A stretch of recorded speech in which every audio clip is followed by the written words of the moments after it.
New York City has been the epicenter of the coronavirus pandemic in the United States and at the moment has recorded more than 24,000 deaths as a result. Since the outbreak, Governor Andrew Cuomo has been on television every night, briefing the nation about interventions being made in this regard, soliciting for support and generally providing leadership. Despite all this, however, projections about infections and the death rate remain grim. The governor's call for help has been heeded by medical professionals from different parts of the world, and among those who have been fighting on the front lines to achieve a flattening of the curve in New York are two Nigerians in diaspora. Dr. Laitan Ajisafe, a doctor of pharmacy and a current academic chief resident of emergency medicine at Brooklyn Hospital Center. Joining us to share our interesting experiences, Dr. Adebanke Adebayo, a healthcare management and public policy professional, as well as the outgoing administrative resident at Brooklyn Hospital Center. Welcome to both gallant Amazons today on the program. And I should say gallant Amazons because there is a proliferation in the death of healthcare workers due to the COVID pandemic. Please, can you share your stories of gallantry? You are heroes, I should say. Thank you. It's a privilege to be here. Dr. Laitan, you can go first, and afterwards Dr. Adebanke will talk to us about Sure. it. Yeah. So as everyone knows, New York was the epicenter. And during that time, we worked in a local Brooklyn hospital where our numbers probably quadrupled over a period of about a week. I guess initially when we had patients coming in, we would call them the worried well. They were concerned they'd been hearing about this virus that was making people sick and possibly would kill them. So we had a bunch of people come into the hospital to be evaluated. Very quickly on, we were able to decipher who was really sick and who wasn't. It did come to a point where we were definitely what we'd call ventilating or intubating quite a few patients at the front end of the pandemic. But by the middle of it, we kind of caught our pace and then started helping patients trying to figure out the right regimens. As we are right now, we know that we still don't have a medication that helps or prevents it or a vaccine. So what we're still doing, of course, is supportive care. So the main thing we're doing with patients right now is just making sure we're separating those who are sick and those who aren't. And of course, New York right now, we are doing a lot better, but we still have numbers. And with the recent demonstrations, we're a little worried that the numbers might possibly increase. So that's what we definitely want to be, I guess, letting people know just to watch out and be careful and still practice what we call the social or the physical distancing. All right, Dr. Banker. Good morning, everyone. So as Dr. Ajisafe said, so basically when we started with COVID, it reminded us a lot of the H1N1 era, but this came really out of the proportions were enormous. First, as she said, the worried well, yes, we did have that. But then when the sick patients came, usually the providers, we have like eight patients to one provider. It became like one provider to 20 and 30 patients. And so you were trying to see as many patients as possible. And so a lot of the patients will come in sick. And normally you would have a team seeing all those patients. But because the patients outnumber the providers, you had to single-handedly take care of a lot of patients by yourself. And so we think that is part of the reason why our numbers were so high, because one person became five became 20, and it just made it so that, because it was so contagious and there was no way to stop it. Not having a vaccine, not having a cure, it definitely affected us. We just played it by ear, treated the symptoms, but there was no way that we could stop the prevention or stop the progression of the disease. And that was also disheartening to us as providers because we're both emergency medicine physicians and our job is to save lives, right? You come in really, really sick and we know exactly what to do. But this time we didn't know what to do. We would just treat you with medications and hope for the best. Sometimes we place people on ventilators and knowing that that's what, based off of what your vital signs were, that was what we're supposed to do. But we seem to find out different things as the time progressed. Well, Dr. Ajisafe and Dr. Adebayo, I applaud both of you. You are part of the health workers community helping to save the world. But in the United States, are we now witnessing a second wave of the virus, considering the fact that about 22 states, after the easing of the lockdown are reporting very high numbers. I know in New York, we're told that the numbers are going down, but elsewhere across the United States, the numbers are going up. Do you think that there is a policy failure in this regard? Even now, the president is saying that the Super League would reopen by July 8th. Should the United States, which has the highest number, apply the brakes for now? So what I would say what we are doing, which I think is more responsible, is we're following state guidelines because there are no real federal guidelines. And so what they're doing is they're looking at the infection rates. So there are a few things they're doing. We call tracing and of course testing. So now since the pandemic has slowed down a little bit in New York City, they've started testing people who don't have symptoms. They've opened a bunch of facilities where people are coming in just to know their status. They're also tracking people who were sick to make sure there haven't been any reoccurrence of symptoms. So, and what they're also doing in terms of opening up the states, they're looking at the numbers before they determine what facilities they will open. Like they have it phased into like 3 phases, where phase 1 depends on what's going on. Phase 2 doesn't start until they've met certain parameters. So I would say, I can only speak for New York State, I would definitely say they are following guidelines and they're being very strategic and careful. Now, in terms of a new, have we lost them? A second wave. No, I'm still here. Oh, all right. In terms of a second wave, I would say at this point in time, we're a little concerned that maybe because of the demonstrations, that might be the case. But we will wait for the next week or two to see what the numbers are. Now, we also will be thinking about those kind of numbers extending towards the colder months for us, which is anytime from November, because that's when the flu season returns, and then our concern about the virus reoccurring and resurging, possibly more or worse than it was in the last 2 months. Dr. Adebayo, your thoughts? So I don't believe that this is a second wave because New York actually got hit. So the tri-state area, which includes Connecticut, Pennsylvania, Connecticut, Jersey, and New York, New Jersey, and Connecticut. We all practiced social distancing. We were quarantined, isolated. The other states in the United States, they weren't practicing the same. They weren't as diligent in the way that they were practicing those safety mechanisms. And so now that they've come outside and resumed back to their normal lives, I think that's for them their first wave. I think in the United States, we were very particular about the economy and making sure that the economy didn't crash. And so a lot of people who weren't in New York City couldn't feel the effects of it. And so it almost felt like it was made up to them. And that's why they were so eager to get back into the world. Now that the numbers are climbing, I think that some of them have had some second thoughts about it. The only good thing about what's going on is that, you know, in New York City, we have a lot more experience on how to treat it. And so we're able to advise the rest of the country on how to keep the numbers down or to treat patients. But unfortunately, unless we're completely social distanced, continue to wear a mask, or eventually develop what we call herd immunity,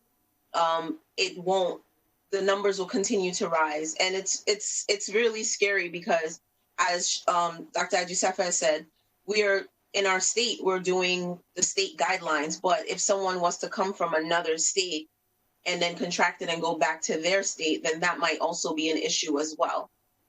Thank you, doctors. Now, as New York starts to reopen the economy, you've had both Andrew Cuomo and Bill de Blasio go on trains themselves to demonstrate that they're safe, they're clean. That is the political optics. What is your medical perspective on that? This question is to both of you. And Dr. Adebayo, you made a reference to your working conditions, how you had a ratio of 1 COVID-19 doctor to 20 to 30 COVID-19 patients. What was that like, and how are you mentally and physically? Oh, you want to go first? You want to go first? So mentally, I think I'm in a better place. Like I said, I didn't go into medicine to watch people pass away or to not be able to save them. It was very heartbreaking as a provider, because you go to school, you learn this trade, you've been training, and then all of a sudden everything that you've learned is no longer relevant in terms of saving patients. mentally, it affected me because I would wonder, did I do the right thing? Did I take all the precautions that I could have? But I've done everything that we were trained to do and everything that they've taught us to do. So some things, you know, you just have to leave in God's hands. In terms of the ratios and the number of providers that we had, it's on any other day, we'd have the same amount of providers and we're able to handle, would have less patients, but would have the same amount of providers. The problem is that the patients came in way more sick and they were very critical. And that in itself affected us in different ways in which we would have to, you know, think more. We're thinking quicker on our feet. We'd had to implement more teamwork than anything. So 2 of us would go make sure this patient was okay, and then 2 of us would go to another patient instead of us single-handedly making sure that each patient was well. In addition, we had really good supervisors at the time too as well. So mentally, it's never, this year in itself is never going to be a year that I would ever in my entire life forget. I would never, it made me change my practice in medicine, how I treat patients, you know, pay attention to their signs and symptoms, you know, it just made me more of an attentive doctor, and it made me feel like this is definitely my calling in life, and this is something that I want to do for the rest of my life. And I would say, just to kind of cotton on to what she was saying, definitely in terms of what we went through going through this pandemic, I would say it definitely shifted how I think I will practice medicine, in that typically as a medical doctor, you want to come and see the patient, assess what's going on, treat them. And now realize a bigger component to that is actually that human connection, where I'm actually connecting with this patient. Because a lot of the patients during the pandemic, we were not allowing family members or anybody else. So a lot of patients who were deathly sick would not be around their family members. We were the only human contact. So here on out, I realized that that component of just being a human, connecting with another human, is probably more important than spitting out what I've read or what medication I'm going to give them. And I think all of us, both the residents, the doctors, the nurses, we've come to a point where we had never quite seen the amount of death we saw. Dr. Ajisafe, sorry to interrupt you. So what we're doing right... Dr. Ajisafe, sorry to interrupt you. We need to take a short break now, but just keep your thoughts. When we return, the conversation will continue. Please stay with us.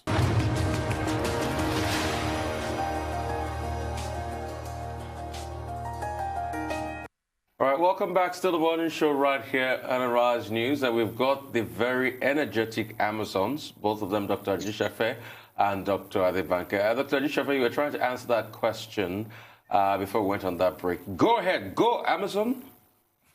Thank you. So what I was saying was, in terms of us seeing patients who are dying, deathly sick, I would definitely say at the point, I don't think anyone got used to seeing that amount of death. So it did come to a point where all the staff members were getting therapy. Like, you know, of course, it was at that time there was like the social distancing and quarantine in place. So a lot of times we were getting it online or via the phone, just to help us process our thoughts and not feel defeated. Because you'd see, like she was saying, you could be one person, one provider to 20 patients and not feel like you weren't making a difference or doing anything. To keep our spirits up, we're talking to each other and speaking with therapists. And most importantly, as Nigerians, of course, we believe in God. So the main thing was, of course, praying to God and knowing that there's a reason why we went into medicine, and that won't stop. It still continues. If we lose a patient, we have to go on to the next one. All right, I'll put you on the spot and ask a political question. You know what they say? They say there are some years in which nothing happens, and there are some years in which decades happen. Obviously, decades have happened this year. But I want to ask you about the political leadership of President Trump. What's your take on the political leadership of President Trump during this season, this COVID season? And I also want to ask you, is there any time soon, maybe in the future, you might come back to Nigeria and give back to your country? Because our medical state, our medical system too needs a lot of help and needs a lot of foreign import, just like you. Dr. Ajisafe, you can go first, and afterwards, Dr. Adebanke. So we're going to talk about number 45. I think the whole country knew going in that he didn't have the experience. He has enough confidence to think he can do it, but not enough experience and not enough humility to be able to get the right team to surround him, to assist him in doing this. So before the pandemic started, there is word, I wasn't there in the White House, but there is word that they had discussed with him certain measures to put into place, what a pandemic team will usually do. Pandemic team was fired. And even when it was on our show, his thinking, or his administration's thinking of it's over there and it doesn't spread over here, was a fatal thinking, I think.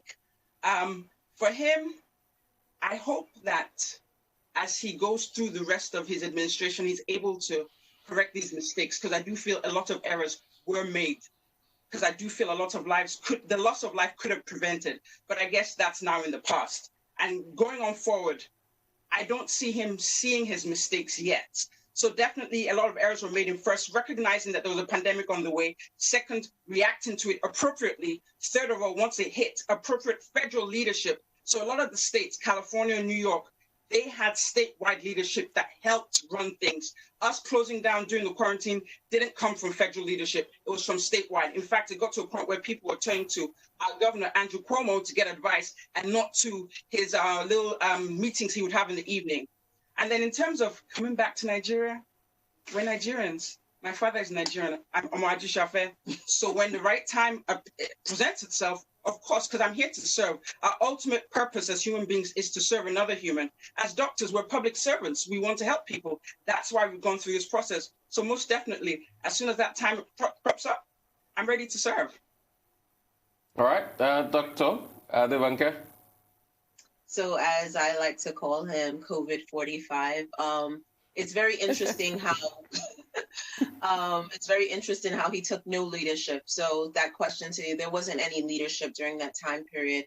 And I think the problem is that he's so used to being what we've been told as celebrity in chief, that he didn't take heed to the importance of what was about to happen in our country. And, you know, making references like that's a Chinese disease and that kind of thing.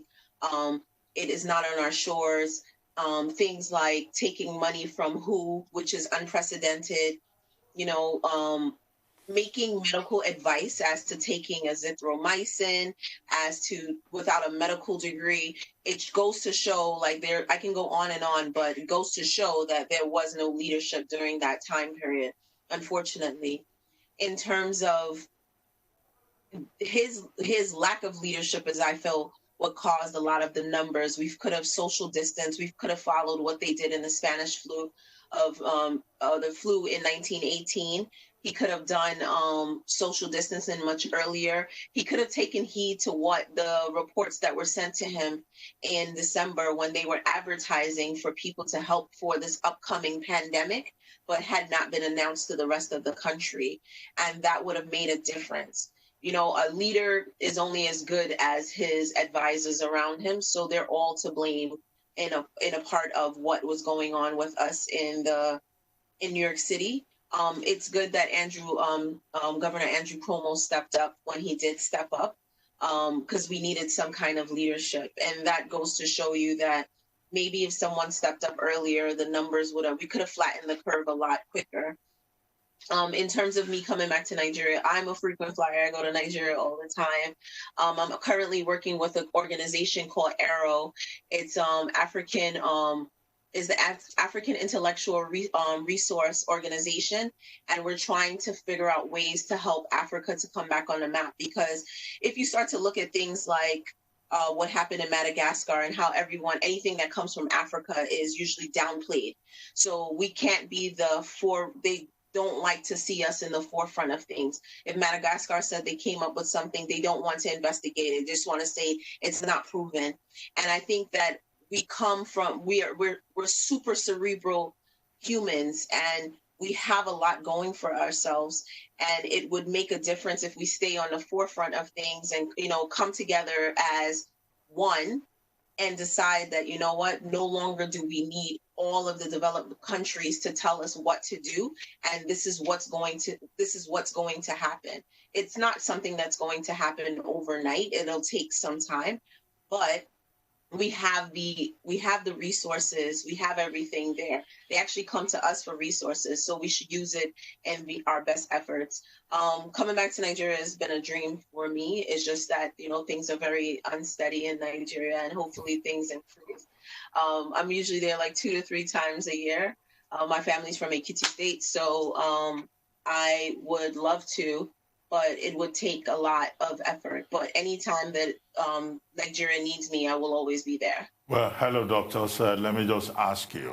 Africa at the moment accounts for just about 5% of the infection rate globally. Now, are there lessons that you think that Africa should learn, and particularly Nigeria, which is your country? I know that the U.S. is leading in terms of infection rate and death rate, but are there things you think that Nigeria should pay attention to as Nigerians who must also have been monitoring the situation back home? Yeah, I think so far the numbers have been low. That's a good thing. But I want to caution everyone not to celebrate, because it seems almost like the infection, like the epicenter seems to be moving. What I would tell them and ask them, implore them to do is prepare. Make sure you have as much as you need and you've got the doctors in place, because if and when it does hit at this point in time, I don't believe we, Nigeria, are ready for such a wave that we got hit with. It was like a tsunami, so definitely prepare. In terms of, I guess, the people themselves, I would like them to take the issue of this infection more seriously.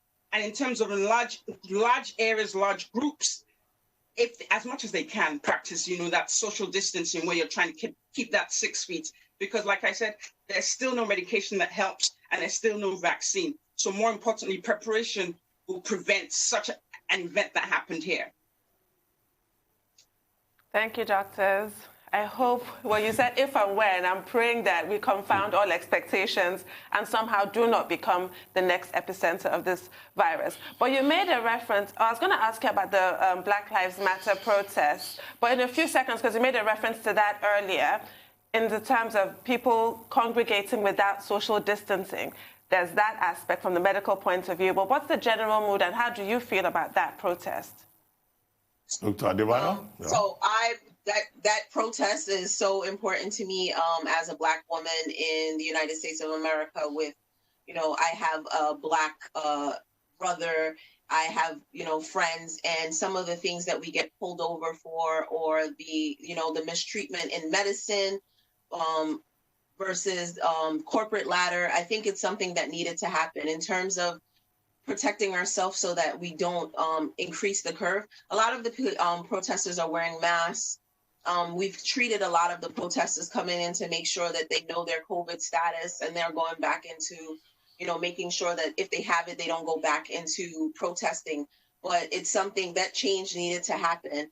And we can't all the time just be reactive. We have to be proactive about things. And now is the best time to be proactive because the world is listening. The world is at a standstill, and they can finally hear what we've been seeing for years. Thank you very much, Dr. Adebayo. Thank you so much. Dr. Thank you so much. Ajisafe.